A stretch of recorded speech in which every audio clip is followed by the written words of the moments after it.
Welcome back, seekers of the unknown. If you've walked this paranormal path with us before, you know we don't just tell stories, we relive nightmares. If you're new, hit that subscribe button and ring the bell. You're going to want to keep the lights on for this one. Tonight, we travel to a secluded town in Connecticut. This isn't a movie script, though it rivals the darkest Hollywood horror. This is the true testimony of Mithila, a teacher whose passion for education led her directly into the path of an ancient, chilling hunger. Let's step into the shadows of Connecticut. 8 years ago, Connecticut felt like a dream. The town was postcard perfect, quiet streets, historic homes, and massive oak trees that guarded the roads like ancient sentinels. My husband's career had brought us here, and for me, it was a fresh start. Teaching wasn't just my job, it was my soul. I loved the spark in a child's eyes when they finally got it. So when I landed a position at a prestigious, centuries-old private academy on the edge of town, I thought I was the luckiest woman alive. The school was beautiful, but as winter approached, the oak trees lost their leaves and their bare branches began to scratch against the windows like skeletal fingers. The first few months were bliss. My classroom was filled with 5- and 6-year-olds, bundles of energy and laughter. But then came November, and then came Catherine. It was a Monday morning. A grey, oppressive fog had rolled in from the coast, turning the world into a charcoal sketch. The principal walked into the staff room with a small girl in tow. She was hauntingly pale. Her hair was pulled back into tight, perfect braids, but it was her eyes that stopped my heart. They weren't the curious eyes of a child. They were flat, cold, and utterly still. I knelt down to greet her. When I took her hand, a jolt of pure ice shot up my arm. Her skin didn't feel like skin, it felt like marble left in a freezer. She didn't say a word, she just stared through me as if I were made of glass. I led her to a desk in the far corner near the back window. While the other kids played and shouted during breaks, Catherine would sit there, motionless, staring at the dead sky. I have a routine.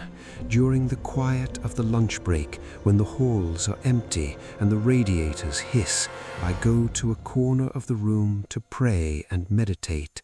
It's my time to find peace. One afternoon, I was deep in prayer.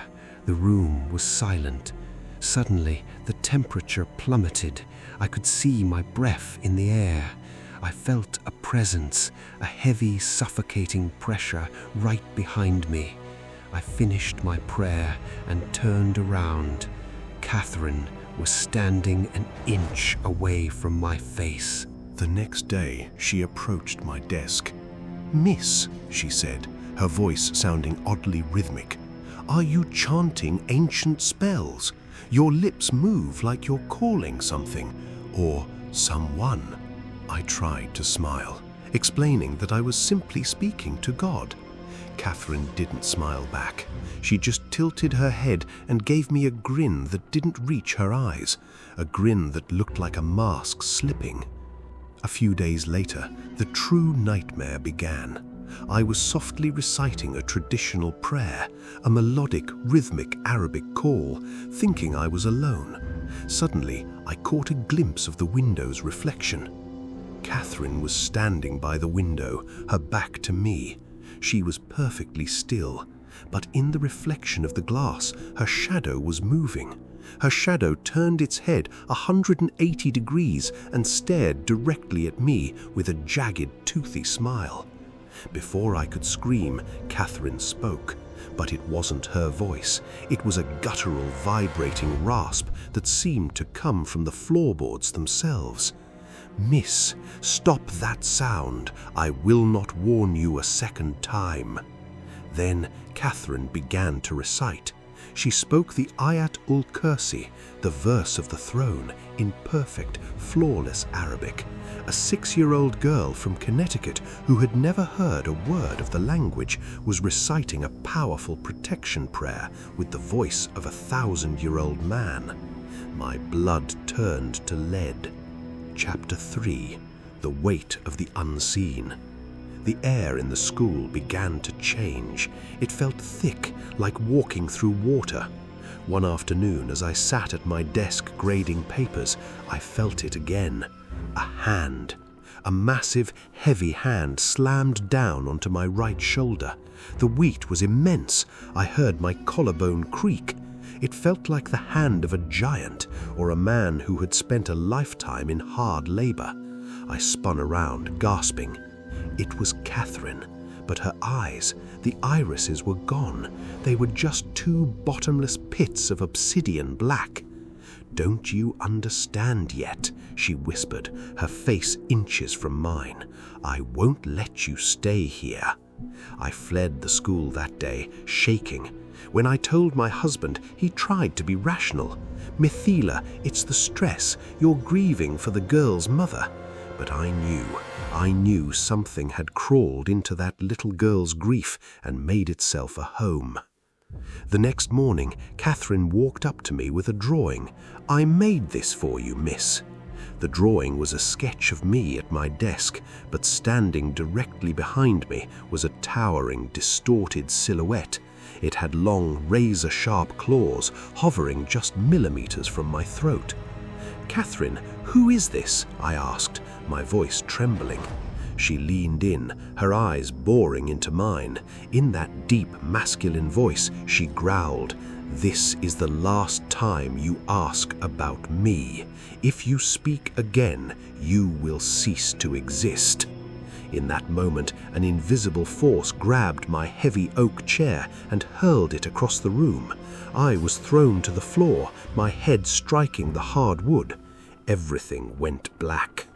I spent a week with a fever that felt like a fire. During that time, I learned the truth about Catherine's mother. She hadn't just died, she had taken her own life after claiming for months that a tall man with no face was living in her daughter's closet.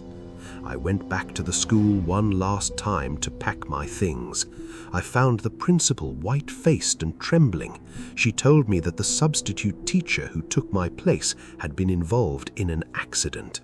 Security footage showed Catherine, a 40-pound child, lifting a 300-pound iron storage cabinet with one hand and hurling it across the room at the teacher.